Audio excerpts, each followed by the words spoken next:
aussi un peu d'eschatologie. Et pas eschatologie, pas scatologie comme dit l'autre, c'est la fin des temps, l'étude de la fin des temps. Donc avec lui, j'imagine donc, comme on dit beaucoup, un antichrist qui occupe toute la Terre et qui contrôle tout via l'informatique aujourd'hui. On peut vraiment croire que c'est vrai que la puissance d'Internet, comme disent certains, comme Vulcan, Internet c'est Dieu, fils de pute. C'est vrai que l'Internet est indispensable aujourd'hui. Donc si après il y a des gens qui contrôlent bien cet outil-là, ils peuvent aller chez les gens, savoir ce qui se passe chez un tel. Et c'est un pouvoir, c'est une forme de pouvoir qu'on peut imaginer à la fin. Alors là justement, on va quitter le domaine des imitations pour rentrer dans son côté littéraire, parce que tu as écrit un bouquin qui s'appelle L'ère du salut. Est-ce que tu as parfaitement commencé à en parler, est-ce que tu pourrais... D'ailleurs, vous pouvez le voir dans le Méta Show, il en fait la promotion dans le Méta Show. Et j'aimerais parler de ce livre avec toi, justement, tu as commencé à en parler, ça me plaît. Est-ce que tu peux nous dire depuis combien de temps, tu as mis combien de temps à l'écrire, ce qui t'a poussé à l'écrire aussi, ce qui t'a poussé à l'écrire, et puis voilà. Donc j'avais commencé il y a 20 ans, je voulais en faire un long métrage au départ, mais j'ai jamais trouvé les budgets ni rien. Et l'histoire était moins complète aussi, c'est-à-dire que ce qui est marrant, c'est que je l'avais laissé de côté, je me suis dit bon tant pis, je fais autre chose parce que j'arrivais pas à trouver les fonds, et puis voilà. Et c'est seulement 20 ans après, en 2014 pour moi, que je suis retombé sur les archives et puis que je me suis dit tiens, il faudrait que j'en fasse quelque chose quand même. Et avec tout ce qui s'était passé, tout ce qu'on a appris entre temps, l'histoire a été complétée. En fait, il y a eu du peaufinage. Tu as servi de l'actualité pour combattre les trucs. L'actualité, et puis aussi les expériences personnelles, les rencontres que j'ai fait, les témoignages des autres, certains reportages qu'on dit sur le net, l'évolution générale du monde, etc. Voilà. Et ce qui m'a poussé à écrire L'ère du salut, c'est parce que c'est vrai que ce monde, moi personnellement, je le trouve fatigant. Je veux dire, c'est vrai que c'est beaucoup des conflits, c'est beaucoup... il faut toujours se battre, il faut toujours... je comprends, mais quelque part ça me saoule. Je préfère un monde où les gens trouvent leur compte facilement, un peu comme dans les années 70, c'était plus facile. Il y avait quand même des difficultés pour certains à cette époque-là, mais je trouve qu'en général, les gens s'en sortaient mieux à l'époque des 30 Glorieuses qu'aujourd'hui. Il y a plus de peur, plus de crainte, on a l'impression d'être plus surveillé et tout. Et c'est ça aussi qui m'a donné envie de l'écrire. Quand on écoute Snowden, c'est pas que le fait d'avoir peur d'être surveillé, c'est pas juste une peur, c'est carrément... C'est le cas. C'est le cas. Et voilà, et puis on a l'impression qu'il faut toujours se taire, il faut de moins en moins penser. Et plus on fait pression pour qu'on pense de moins en moins, ou qu'il faut penser comme on nous le dit, plus ça donne envie d'essayer de trouver des sorties à ça. Parce que quand tu es étouffé, tu cherches plus d'oxygène que quand tu peux respirer normalement. Donc c'est un peu ça, l'esprit. Donc c'est ça qui m'a poussé à écrire cette histoire. Et après, alors, il y en a qui disent oui, je suis pas d'accord, c'est pas les extraterrestres qui vont sauver. D'abord, c'est la forme, et puis c'est pas les extraterrestres qui sauvent. Ils enclenchent le processus de sauvetage en chacun d'entre nous, tout à fait. C'est ça en fait. Parce qu'il n'y a que nous qui pouvons nous sauver, mais à condition d'avoir un certain respect des valeurs qu'on applique, et c'est par cette application que peut-être on va s'en sortir plus facilement. Alors des trucs simples, si tu peux donner un coup de main à ton prochain, demain si tu es dans la merde tu trouveras de l'aide. Et ça m'a déjà arrivé. Ça m'a déjà arrivé. Une fois j'étais en panne en voiture en pleine cambrousse.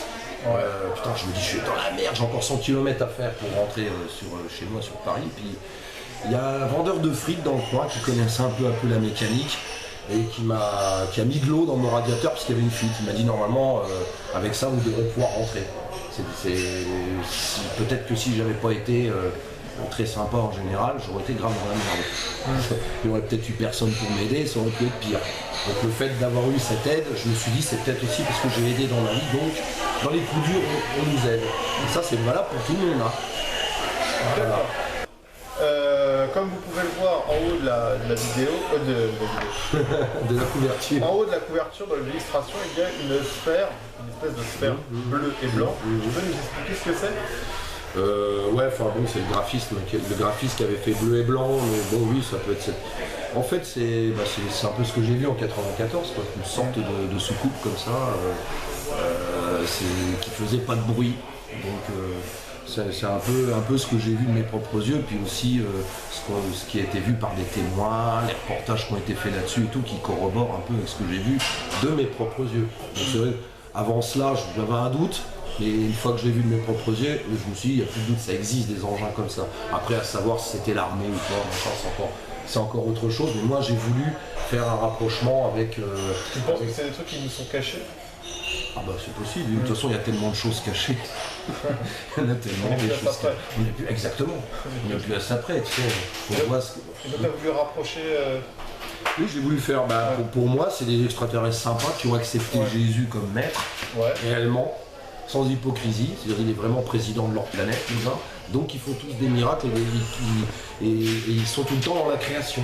Ils vont même créer jusqu'à des nouveaux fruits, des nouveaux légumes, des nouvelles végétations. Ils sont très artistes et puis ils ont de quoi manger autant qu'ils veulent. Enfin, aussi bien en énergie que... Ils sont vraiment dans l'abondance totale, en fait, en matière de créativité. Ils ne cessent de créer et ils ne sont pas freinés. Il n'y a pas de contre, il n'y a pas de combat, il n'y a pas d'opposition. Ils sont tellement libres qu'ils ont autre chose à faire que de se fighter. Ils trouvent les moyens, un peu comme si on était plusieurs artistes et puis qu'on avait des toiles et puis que chacun se disait tiens, moi j'ai vu ça, je vais le peindre, toi tu as vu ça, tu vas le peindre. C'est-à-dire ils sont dans un processus de toujours vouloir créer, de toujours vouloir apporter du bien-être à l'autre, voilà. Et il n'y a plus de conflit, il n'y a plus du tout ça. Ils sont dans un univers multidimensionnel en fait, ce qui est la liberté totale. On a vraiment autre chose à faire dans un monde comme ça que de chercher des défauts à l'autre pour avoir raison sur lui, et vice versa. Il n'y a plus de ça. Ils sont tous dans leur processus, tu vois, de créativité. Il n'y a plus de concurrence, il n'y a pas d'argent, il n'y a pas. Ils ont l'abondance, ils ont tout en fait. Est-ce que tu penses que c'est un message de ta part pour expliquer que au final il va falloir quelque chose de surnaturel pour que les hommes se remettent ensemble, quoi. Les hommes se remettent ensemble, bien évidemment. Oui, on a compris. Qui s'accordent en fait sur plein de choses. Notre époque, c'est... Oui, voilà. oui, c'est pas... bien compris. Je ne travaille pas pour la LGBT. Mais pour que les humains se resserrent les coudes, voilà. Oui, c'est ça, oui, c'est ça. C'est-à-dire que là, c'est de la bonne entente, quoi, partager. Tu me racontes tes vacances, moi je vais te raconter les miennes, moi je vais être passionné par ce que tu as vécu, puis toi, tu vas peut-être être passionné par ce que j'ai fait, tu vois, on s'échange, quoi, par exemple. Donc les humains redeviennent un peu plus fusionnels dans leur rapport. Oui, voilà, puis surtout ils manquent de rien, ils cherchent pas à avoir raison plus que l'autre, c'est-à-dire qu'ils se complètent en fait. Plutôt que de vouloir s'opposer les uns les autres, ils se complètent. Ça arrive, ça parfois je vais lancer une idée, puis il y en a un qui va me dire « Ah, puis pas mal comme idée, tiens, tu devrais remettre ça », puis un autre qui va dire « Ah, puis encore ça », puis finalement, à 3-4, on a travaillé un scénario, tu vois, c'est un peu ça. Mais dans une généralité de vue des choses, tu vois. Il n'y a plus vraiment de combat, il ne s'agit plus de prendre de l'argent de faire des business. Tu vois, il y a tout. Alors, et après, ils cherchent à développer leurs facultés. Il paraît que les scientifiques disent qu'on n'utilise que 10% de notre cerveau.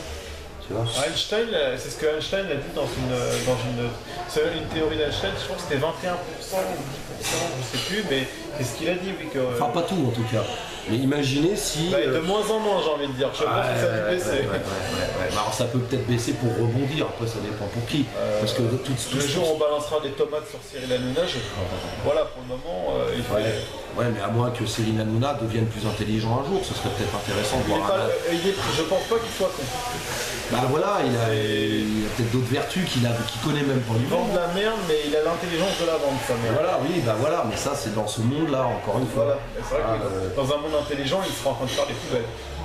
À moins qu'il fasse une formation pour faire autre chose encore, qui soit peut-être plus vertueux que tout ça, mais parce que en fait on peut critiquer les gens dans ce monde-là, tous quels qu'ils soient, mais peut-être que dans un autre univers ils seront différents, tu vois.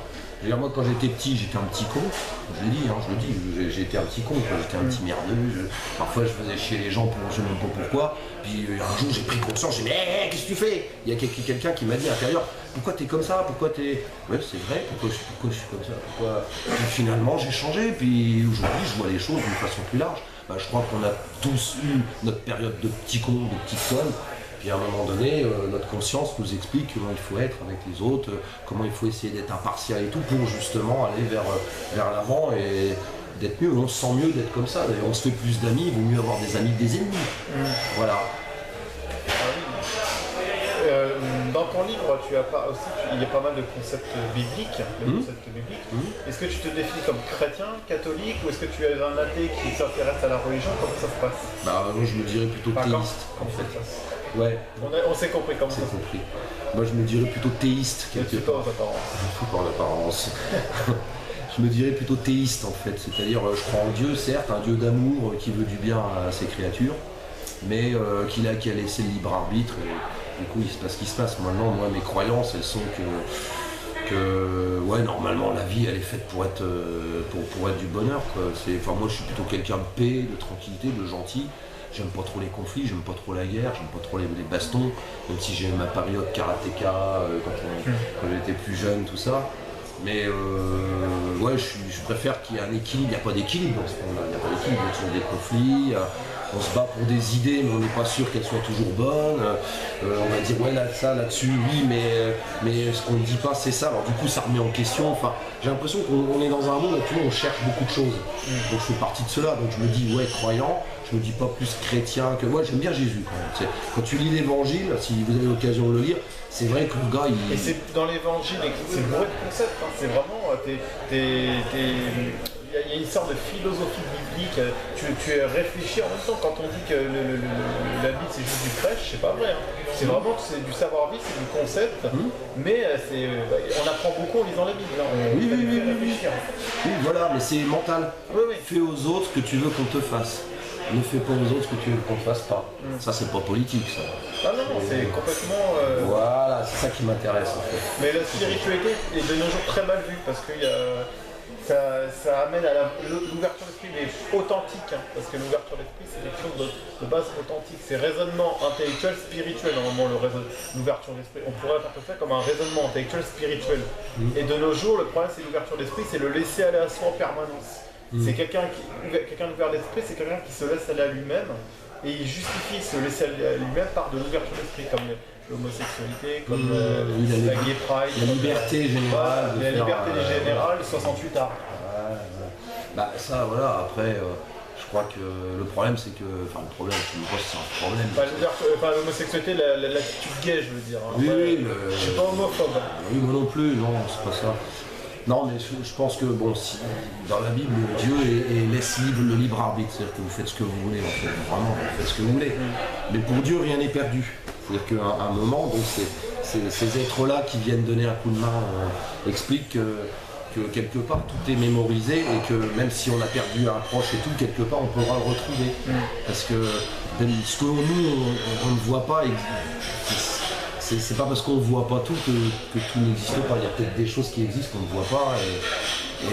Comme disait saint Thomas, je crois ce que je vois. Oui, c'est ça. Il y a beaucoup de gens comme ça, justement. Et c'est bien que tu dises ça parce qu'il y a un passage, par exemple, dans les Épîtres, je crois que c'est les Thessaloniciens, il serait question, pour tirer un peu les gens de cette destruction progressive sur Terre, qu'ils retrouvent des gens décédés actuellement, ressuscités, et qu'on irait avec eux voir Dieu dans les airs. C'est dans les Thessaloniciens, je ne sais plus quel passage, tapez les mots-clés, vous allez les retrouver, ou demandez à Morgane, il dira. Et une petite horreur, c'est pas méchant ça. Un petit bisou. Et ça voudrait dire que si vous avez perdu des proches, un jour vous les retrouveriez en face de vous. Sous le coup, vous n'allez peut-être pas y croire parce que c'est vrai que pour croire à la résurrection, il faut le voir comme saint Thomas.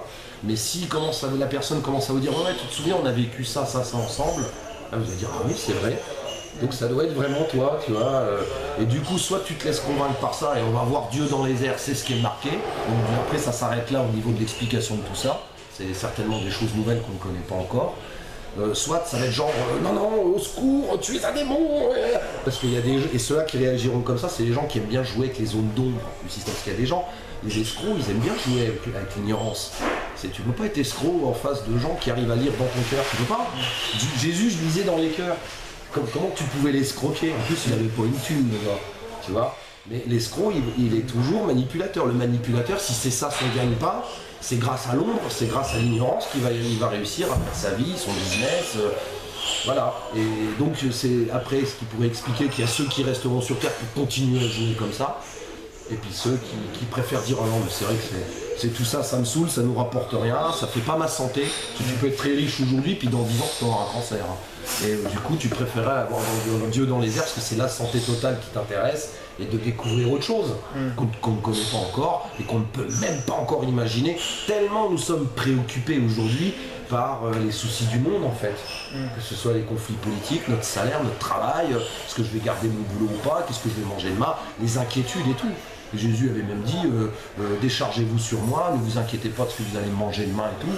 Si vous êtes des gens de bon cœur, si vous pouvez aider votre prochain quand vous n'avez pas grand chose, je serai toujours là pour vous aider, qui veut dire que tu trouveras, ça peut être n'importe qui, de gentil, qui va te trouver sur, comme je t'ai dit tout à l'heure, avec le coup de la voiture, qui va t'aider parce que tu es quelqu'un de gentil et que quand tu es gentil, tu n'es pas complètement délaissé. Tu peux te croire en bas du bas, genre putain j'ai tout perdu et tout, puis tout d'un coup tu as une main au dernier moment qui t'est tendue, qu'il faut mieux accepter pour repartir sur des nouvelles bases, etc. La main qui te remet sur les rails. Bah ouais, voilà, qui te refait prendre conscience de ce qu'il faut. La main qui te remet sur les rails, c'est absolument pas une blague sur Jamel Debbouze. Hein.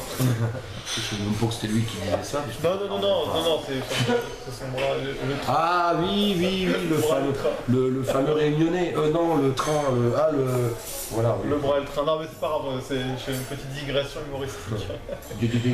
Jamel Debbouze, on m'accuse d'avoir fait tomber quelqu'un qui n'était pas vrai, j'ai en voulant le sauver quand je me suis arraché le bras. Voilà, Jamel Comedy Club, c'est rigolo. Bon, je limite comme ça vite fait, j'ai jamais fait encore, mais bon, c'était parce que t'en parlais.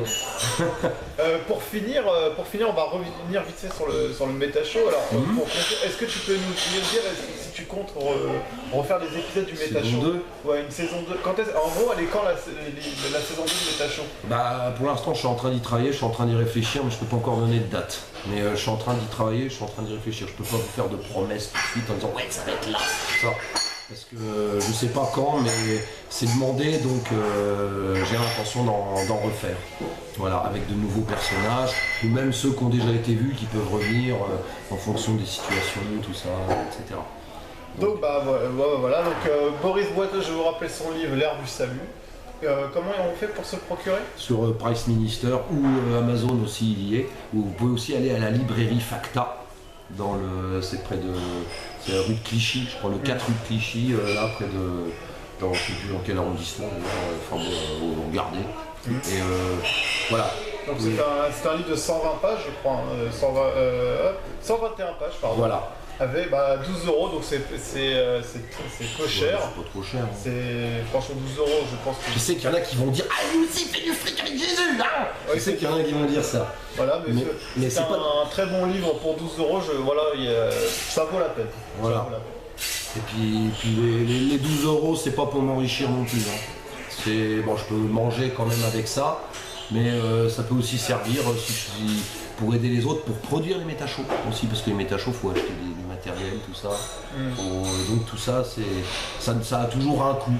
Mais ouais, non, 12 €, on ne peut pas dire que ce soit très très cher pour un travail que j'ai fait en plus de ma tête. Il n'y a pas de plagiat, il y a effectivement de l'inspiration, comme j'ai dit, mais j'ai pas copié. Hein. Voilà. D'accord. T'as quelque chose à ajouter, Boris? Ben non, je vous souhaite tous bon courage, je vous souhaite tous bonne chance dans la vie, faites votre vie comme vous l'entendez aussi, parce que vous êtes libre de le faire comme vous voulez. Vaut mieux se faire des amis que des ennemis malgré les tensions d'aujourd'hui, c'est vrai. Ah, et puis ouais, non, puis voilà quoi. Soyez tous en paix, quoi. Soyez tous en paix, dans le rire. Moi j'essaierai de faire ce que je peux encore de mon côté pour vous amuser via les méta-shows ou vous faire un peu rêver ou vous faire espérer dans ce genre de livre aussi. Pour conclure, hop. Voilà. Merci. Bien à vous. Et merci à toi, Kevin.